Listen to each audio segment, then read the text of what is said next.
Teman-teman, apakah hutang pinjol itu bisa kadaluarsa? Ya, utang pinjol bakal hilang sendiri setelah beberapa tahun. Maaf teman-teman, saya sampaikan tapi itu mitos besar. Kita akan bahas dalam video kali ini teman-teman. Ya, hari ini kita bahas pertanyaan yang sering banget muncul ya, terutama buat teman-teman yang lagi galbay. Sebenarnya apakah hutang pinjol itu bisa kadaluarsa? Atau bahasa kasarnya, kalau gue diem aja, nanti juga hilang sendiri kan utangnya? Jawabannya adalah tentu tidak, teman-teman.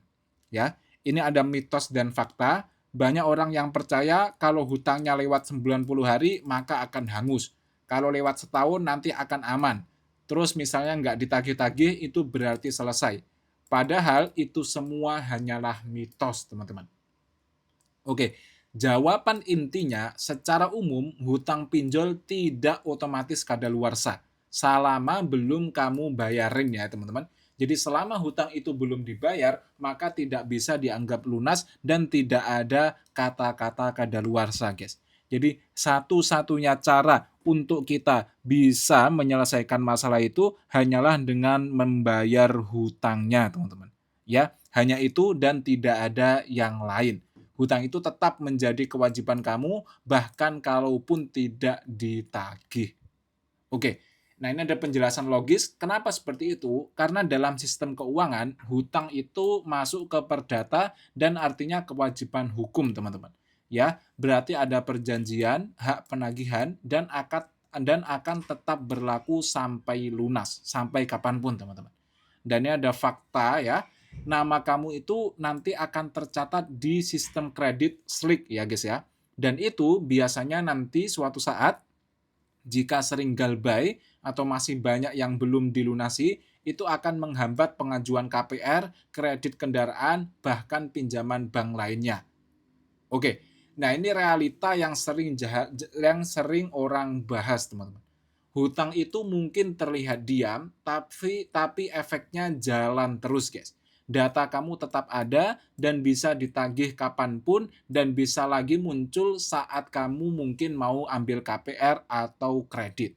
Ya, ini kayak hutang tidur dan itu tidak hilang, teman-teman.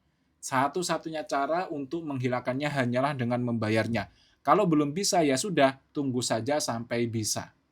Nah, ini kesalahannya jangan sengaja menunggu kadaluarsa atau sampai menghindar tanpa strategi dan percaya info hutang bisa dihapus. Kalau ada yang memberikan jasa menghapus hutang itu tidak mungkin ya teman-teman. Padahal yang terjadi bukan hilang tapi malah menumpuk masalah baru guys. Intinya tidak bisa hilang. Nah, kalau kalian lagi di posisi galbay, yang pertama kalian cek dulu pinjolnya legal atau ilegal. Kemudian prioritaskan yang legal ya teman-teman, karena itu sangat berdampak ke masa depan finansial kita nanti. Oke, kemudian kurangi panik, jangan panik ketika diteror ya nggak masalah guys, itu memang tugas mereka ya. Tapi kalau sampai nanti ada ancaman intimidasi atau penerorannya itu terlalu berat ya atau terlalu parah, maka kalian bisa melaporkannya karena kita juga memiliki hak keamanan teman-teman.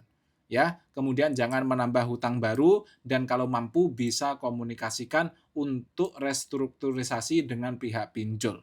Kalau bisa ya, teman-teman. Dan ini sumber dan referensinya kalian bisa baca sendiri. Oke, kurang lebihnya saya mohon maaf. Jika kalian ada cerita ya tentang pinjol, kalian bisa cerita di kolom komentar. Nanti akan kita bahas dan kita saling mendukung ya, teman-teman.